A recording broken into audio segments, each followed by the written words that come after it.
Hi hello friends, welcome to B J kitchen heaven. ಎಲ್ಲರೂ ಹೇಗಿದ್ದೀರಾ? So ಎಲ್ಲರೂ ಚೆನ್ನಾಗಿದ್ದೀರಾ ಅಂತ ಅಂದ್ಕೊಂಡಿದ್ದೀನಿ. ಇವತ್ತು ಪೂರಿ ಸಾಗು ಮಾಡ್ತಾಯಿದ್ದೀನಿ. ಸೊ ಬನ್ನಿ ನೋಡೋಣ ಸಾಗು ಮಾಡೋದು ಹೇಗೆ ಅಂತ. ಇದು ತುಂಬ ಸಿಂಪಲ್, ಇದು ತುಂಬ ಟೇಸ್ಟಿಯಾಗಿರುತ್ತೆ, ಆಮೇಲೆ ತುಂಬ ಬೇಗ ಮಾಡಿಬಿಡ್ಬೋದು. ಇದು ನನಗೆ ಫ್ರೆಂಡ್ ಒಬ್ಬರು ಹೇಳ್ಕೊಟ್ಟಿದ್ದು, ಗೀತಾ ಶ್ರೀನಾಥ್ ಅಂತ. ಸೊ ಅವ್ರ ಮನೆಗೆ ಒಂದು ಸರಿ ಹೋದಾಗ ಅವ್ರು ಮಾಡಿದ್ರು, ತುಂಬ ಟೇಸ್ಟಿಯಾಗಿತ್ತು. ಆವಾಗ ಅವರು ಕೇಳಿದಾಗ ಅವ್ರು ಹೇಳಿಕೊಟ್ರು. ಸೊ ಬನ್ನಿ ನೋಡೋಣ ಇದು ಹೇಗೆ ಮಾಡೋದು ಅಂತ.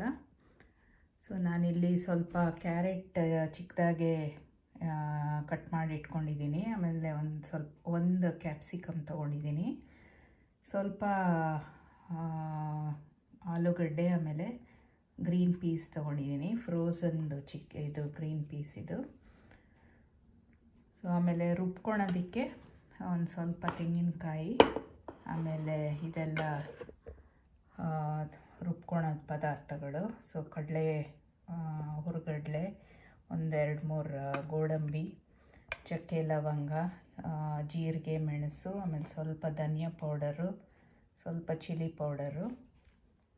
ಸೊ ಒಂದು ಟೊಮೆಟೊ, ಒಂದು ಚಿಕ್ಕ ಈರುಳ್ಳಿ, ಒಂದು 3-4 ಹಸಿಮೆಣಸಿನ್ಕಾಯಿ. ಸೊ ಹಸಿಮೆಣಸಿನ್ಕಾಯಿ ಹಾಕ್ಕೊತಾ ಇದ್ದರೆ ಖಾರ ಕಮ್ಮಿ ತಿನ್ನೋರು ಚಿಲ್ಲಿ ಪೌಡರ್ ಸ್ಕಿಪ್ ಮಾಡ್ಬೋದು. ನಾನು ಅದೊಂದು 1/2 ಟೀ ಸ್ಪೂನ್ ಹಾಕ್ಕೊತೀನಿ ಅಷ್ಟೇ. ಸೊ ಫಸ್ಟು ಈ ತರಕಾರಿಗಳ್ನ ಕುಕ್ಕರಲ್ಲಿ ಬೇಯಿಸ್ಕೊಳ್ಳೋಣ, ಆಮೇಲೆ ಇದನ್ನು ರುಬ್ಬೋದನ್ನು ಮಿಕ್ಸಿ ಮಾಡ್ಕೊಳ್ಳೋಣ. ಸೊ ಈಗ ಎಲ್ಲ ತರಕಾರಿಗಳ್ನ ಕುಕ್ಕರ್ಗೆ ಹಾಕ್ಕೊತಾ ಇದ್ದೀನಿ. ಕ್ಯಾರೆಟು, ಆಲೂಗಡ್ಡೆ, ಬಟಾಣಿ, ಕ್ಯಾಪ್ಸಿಕಮ್. ಸೊ ಇದಕ್ಕೆಲ್ಲ ಒಂದು ಸ್ವಲ್ಪ ನೀರು ಹಾಕ್ಕೊಂಡು, ಸೊ ತರಕಾರಿ ಎಷ್ಟು ಬೇಕೋ ಅಷ್ಟು ಮಾತ್ರ ನೀರು ಹಾಕ್ಕೊಳ್ಳೋಣ. ಸ್ವಲ್ಪ ಅರಿಶಿಣದ ಪುಡಿ ಸೇರಿಸ್ತಾ ಇದ್ದೀನಿ. ಒಂದು ಸ್ವಲ್ಪ ಕ್ಯಾಪ್ಸಿಕಮ್ನ ಲಾಸ್ಟಲ್ಲಿ ಹಾಕೋದಕ್ಕೆ ಎತ್ತಿಟ್ಕೊಂಡಿದ್ದೀನಿ. ಸೊ ಇದನ್ನು ಬೇಯಿಸ್ಕೊಳ್ಳೋಣ. ಸೊ ಈಗ ಸ್ಟವ್ ಆನ್ ಮಾಡ್ತಾಯಿದ್ದೀನಿ. 1 ಸ್ಪೂನ್ ಎಣ್ಣೆ ಹಾಕ್ಕೊತೀನಿ. ತರಕಾರಿ ಬೇಯಕ್ಕಿಟ್ಟಿದ್ದೀನಿ. ಈಗ ರುಬ್ಬೋದನ್ನು ಮಿಕ್ಸಿಗೆ ಹಾಕ್ಕೊಳ್ಳೋಣ. ಈಗ ರುಬ್ಬೋದಕ್ಕೆ ಮಿಕ್ಸಿಗೆ ಹಾಕ್ಕೊತಾ ಇದ್ದೀನಿ. ತೆಂಗಿನಕಾಯಿ, ಈರುಳ್ಳಿ, ಒಂದು ಚಿಕ್ಕ ಈರುಳ್ಳಿ ತೊಗೊಂಡಿದ್ದೆ, ಟೊಮೆಟೊ, ಆಮೇಲೆ ಗ್ರೀನ್ ಚಿಲ್ಲೀಸು. ಸೊ ಇದು 1-2 ಸ್ಪೂನ್ ಕಡಲೆ ಹುರ್ಗಡ್ಲೆ, 2-3 ಗೋಡಂಬಿ ತೊಗೊತೀನಿ, ಜೀರಿಗೆ, ಆಮೇಲೆ ಮೆಣಸು, ಚಕ್ಕೆ, ಲವಂಗ, ಒಂದು ಸ್ವಲ್ಪ ಧನಿಯಾ ಪೌಡರ್ ಹಾಕ್ತೀನಿ. ಧನಿಯಾ ಕಾಳಾದರೂ ಹಾಕ್ಕೊಬೋದು, ಧನಿಯಾ ಪೌಡರ್ ಆದರೂ ಹಾಕ್ಕೊಬೋದು. ಒಂದು ಸ್ವಲ್ಪ ಚಿಲ್ಲಿ ಪೌಡರು.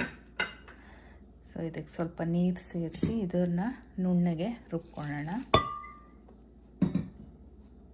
ನೋಡಿ, ಇದು ರುಬ್ಬಿಟ್ಕೊಂಡಿದ್ದೀನಿ. ತರಕಾರಿ 1-2-3 ವಿಸಿಲ್ ಬಂದಮೇಲೆ ಅದನ್ನು ಆಫ್ ಮಾಡಿ ಈ ರುಬ್ಬಿಟ್ಟಿರೋ ಮಸಾಲೆನ ಅದಕ್ಕೆ ಸೇರಿಸೋಣ.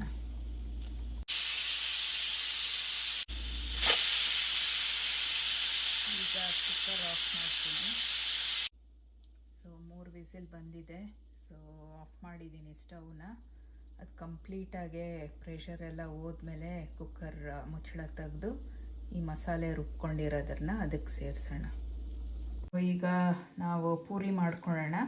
ಸೊ ಪೂರಿಗೆ ಅಂತ ನಾನು 2.5 ಕಪ್, ಈ ಕಪ್ಪಲ್ಲಿ 2.5 ಕಪ್ ಗೋಧಿ ಹಿಟ್ಟು ತೊಗೊಂಡಿದ್ದೀನಿ. ಆಮೇಲೆ ಸ್ವಲ್ಪ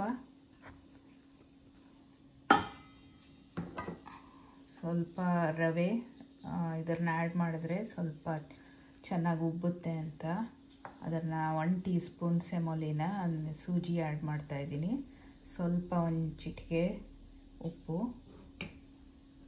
1 ಸ್ಪೂನ್ ಎಣ್ಣೆ ಹಾಕ್ತಾಯಿದ್ದೀನಿ. ಸೊ ಇದನ್ನೆಲ್ಲ ನೀರು ಹಾಕಿ ಕಲಿಸ್ಕೊಳ್ಳೋಣ. ಒಂದು ಸ್ವಲ್ಪ ನೀರು ಹಾಕ್ಕೊಂಡು ಕಲಿಸ್ಕೊತೀನಿ. ಇದು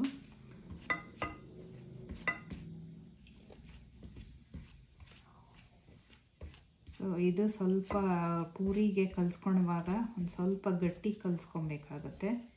ಸೊ ನಾವು ಚಪಾತಿ ಕಲಿಸ್ಕೊತೀವಲ್ಲ ಅದು ಸ್ವಲ್ಪ ತುಂಬ ಸಾಫ್ಟ್ ಆಗುತ್ತೆ. ಇದು ಸ್ವಲ್ಪ ಗಟ್ಟಿಯಾಗಿದ್ದರೆ ಪೂರಿ ಚೆನ್ನಾಗಿ ಉಬ್ಬುತ್ತೆ, ಆಮೇಲೆ ಕ್ರಿಸ್ಪಾಗಿರುತ್ತೆ ಅಂತಾರೆ.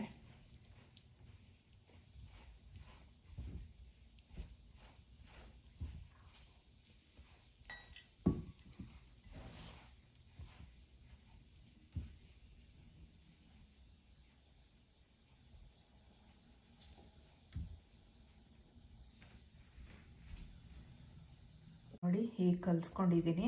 ತುಂಬ ಸಾಫ್ಟಾಗಿ ಏನು ಬೇಕಾಗಿಲ್ಲ, ಸ್ವಲ್ಪ ಗಟ್ಟಿ ಇದ್ದರೆ ಒಳ್ಳೆಯದು ಪೂರಿಗೆ. ಸೊ ಇದನ್ನ ಒಂದು 20 ನಿಮಿಷ ರೆಸ್ಟ್ ಆಗಕ್ಕೆ ಬಿಡೋಣ, ಆಮೇಲೆ ಅದನ್ನು ಲಟ್ಸೋಣ. ಈ ಥರ ಒಂದು ಮುಚ್ಚಳ ಮುಚ್ಚಿಬಿಟ್ಟು ಒಂದು 20 ನಿಮಿಷ ಅದು ರೆಸ್ಟ್ ಆಗಲಿ, ಆಮೇಲೆ ಪೂರಿ ಮಾಡೋಣ. ಸೊ ಈಗ ಪ್ರೆಷರ್ ಕಂಪ್ಲೀಟಾಗಿ ಹೋಗಿದೆ. ಸೊ ಇವಾಗ ಕುಕ್ಕರ್ ತೆಗಿಯೋಣ.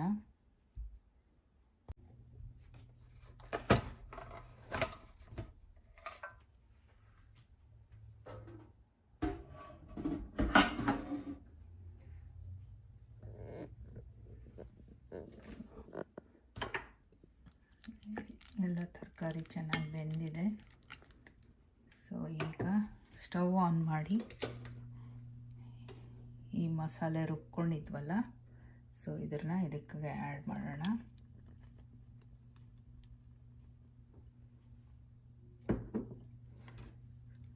ಸೊ ಇದು ಸ್ವಲ್ಪ ಗಟ್ಟಿಯಾಗಿದ್ದರೆ ಒಳ್ಳೆಯದು ಸಾಗು. ಸೊ ಆಲ್ರೆಡಿ ಇದರಲ್ಲಿ ಸಫಿಷಿಯಂಟ್ ನೀರಿದೆ. ಸೊ ಈ ನೀರೇ ಸಾಕಾಗುತ್ತೆ, ಇನ್ನೇನು ನಾವೇನು ಆ್ಯಡ್ ಮಾಡೋದೇನು ಬೇಕಾಗಿಲ್ಲ. ಸೊ ಅದು ಗಟ್ಟಿ ಆದರೆ ಬೇಕಾದರೆ ಒಂದು ಸ್ವಲ್ಪ ನೀರು ಆ್ಯಡ್ ಮಾಡ್ಬೋದು. ಇದಕ್ಕೆ ಎಷ್ಟು ಬೇಕೋ ರುಚಿಗೆ ತಕ್ಕಷ್ಟು ಉಪ್ಪು ಹಾಕ್ತಾಯಿದ್ದೀನಿ. ಸೊ ನಾನು ಬೇಯಿಸೋವಾಗ ಉಪ್ಪು ಹಾಕಿರಲಿಲ್ಲ, ಸೊ ಈಗ ಹಾಕ್ತಾಯಿದ್ದೀನಿ. ಆಮೇಲೆ ಇದು ಸ್ವಲ್ಪ ಕ್ಯಾಪ್ಸಿಕಮ್ ತೆಗೆದಿಟ್ಕೊಂಡಿದ್ನಲ್ಲ ಅದನ್ನು ಆ್ಯಡ್ ಮಾಡ್ತಾಯಿದ್ದೀನಿ. ಸ್ವಲ್ಪ ಕ್ರಂಚಿಯಾಗಿರುತ್ತೆ. ಸೊ ಅದಿಷ್ಟ ಇಲ್ಲ ಅನ್ನೋರು ಸ್ಕಿಪ್ ಮಾಡ್ಬೋದು.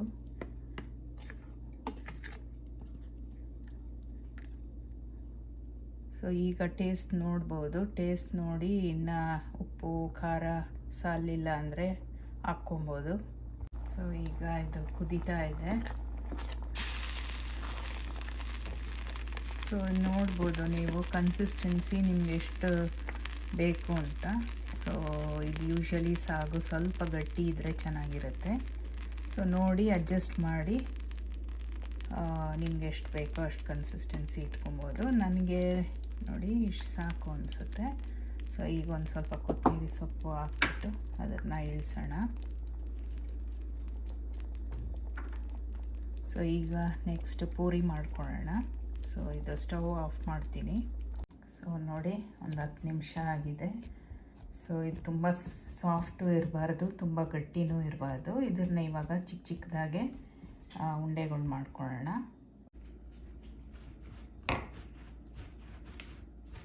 ಈ ಥರ ಮಾಡಿಕೊಂಡು ಸಣ್ಣ ಸಣ್ಣದಾಗೆ ಉಂಡೆಗಳು ಮಾಡ್ಕೊಬೇಕು. ಸೊ ಒಲೆ ಮೇಲೆ ಬಾಣಲಿಯಲ್ಲಿ ಎಣ್ಣೆ ಇಟ್ಟಿದ್ದೀನಿ ಕಾಯಕ್ಕೆ. ಅಷ್ಟೊತ್ತಿಗೆ ನಾವು ಇದನ್ನು ಪೂರಿನ ಲಟ್ಸ್ಕೊಳ್ಳೋಣ.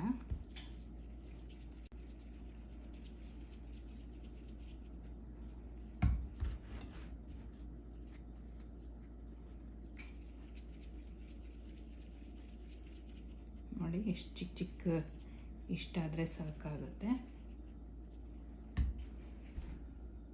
ಈ ಥರ ತುಂಬ ತೆಳ್ಳಗೆ ಒತ್ತಬಾರ್ದು, ಒಸಿಬಾರ್ದು, ಲೈಕ್ ತಿಕ್ಕಾಗೆ ಇಟ್ಕೊಬೇಕು. ಇದನ್ನು ಅಷ್ಟು ನಾವು ಚಪಾತಿಗೆಲ್ಲ ಲಟ್ಟಿಸ್ತೀವಲ್ಲ ಅಷ್ಟು ತೆಳ್ಳಗೇನು ಬೇಡ, ಸ್ವಲ್ಪ ದಪ್ಪನೇ ಇಟ್ಕೊಬೇಕು ತಿಕ್ನೆಸ್ನ. ಚಿಕ್ಕ ಚಿಕ್ಕದಾಗೆ ಮಾಡ್ಕೊಬೇಕು. ನೋಡಿ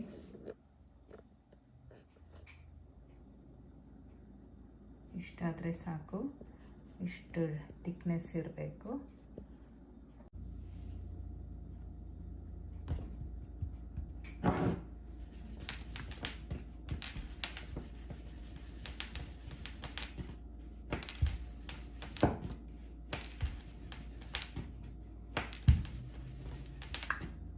ನೋಡಿದ್ರಲ್ಲ, ಸೊ ಮಿಕ್ಕಿದ್ದ ಉಂಡೆಗಳನ್ನು ಹೀಗೆ ಲಟ್ಸ್ಕೊತೀನಿ.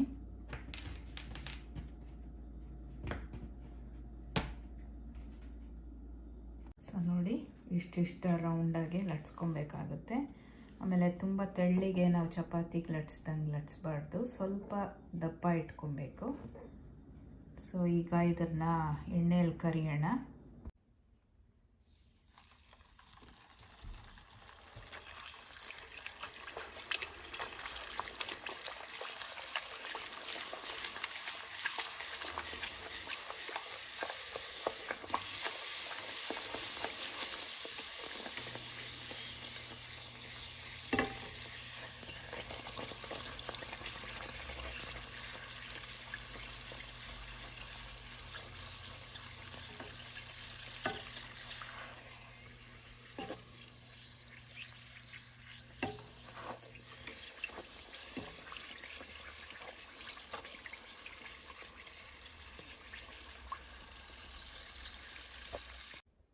ಸೊ ಈಗ ಎಣ್ಣೆ ಕಾದಿದೆ.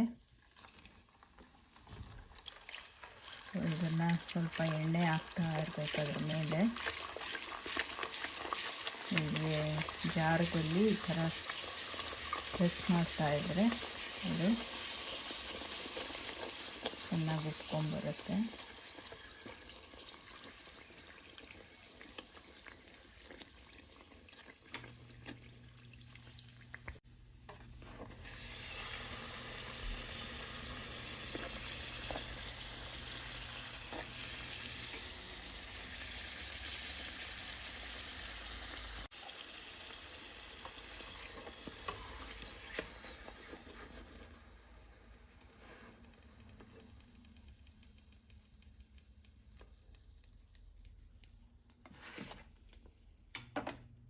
ಸೊ ಮಿಕ್ಕಿದ್ದು ಎಲ್ಲ ಹೀಗೆ ಮಾಡ್ಕೊತೀನಿ.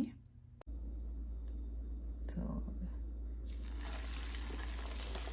ನೋಡಿ, ಹೀಗೆ ಎಣ್ಣೆನ ಸ್ವಲ್ಪ ಪ್ರೆಸ್ಸಿಂಗ್ ಜಾರದಲ್ಲಿ ಅದನ್ನು ಹೀಗೆ ಪ್ರೆಸ್ ಮಾಡ್ತಾ ಇರಬೇಕು. ಸೊ ಉರಿ ಮಾತ್ರ ಕರೆಕ್ಟಾಗಿರಬೇಕು ಪೂರಿಗೆ.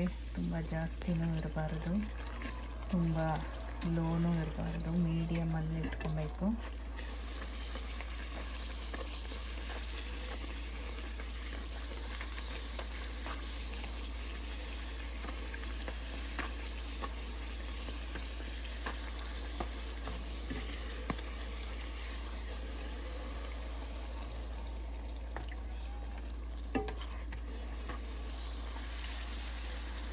ನೋಡಿದ್ರಲ್ಲ ಫ್ರೆಂಡ್ಸ್, ಪೂರಿ ಸಾಗು. ಸೊ ನೀವು ಟ್ರೈ ಮಾಡಿ, ಆಮೇಲೆ ಹೇಗೆ ಬಂತು ಅಂತ ತಿಳಿಸಿ. ಆಮೇಲೆ ಏನೇ ಕ್ವೆಶನ್ಸ್ ಇದ್ದರೂ ಕಮೆಂಟ್ಸಲ್ಲೇ ಹಾಕಿ. ಸೊ ನಾನು I'll be very happy to answer them. ಬನ್ನಿ ಸರ್ವ್ ಮಾಡೋಣ.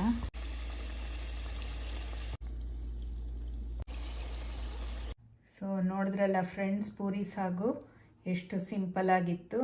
ಸೊ ನೀವು ಒಮ್ಮೆ ಟ್ರೈ ಮಾಡಿ, ಆಮೇಲೆ ಹೇಗೆ ಬಂತು ಅಂತ ತಿಳಿಸಿ. So I hope you enjoyed watching this video. So subscribe ಆಗದೇ ಇರೋರು ಸಬ್ಸ್ಕ್ರೈಬ್ ಆಗಿ. ಸೊ ಮುಂದಿನ ವಿಡಿಯೋಲಿ ಸಿಗ್ತೀನಿ. Thanks for watching. So take care, bye.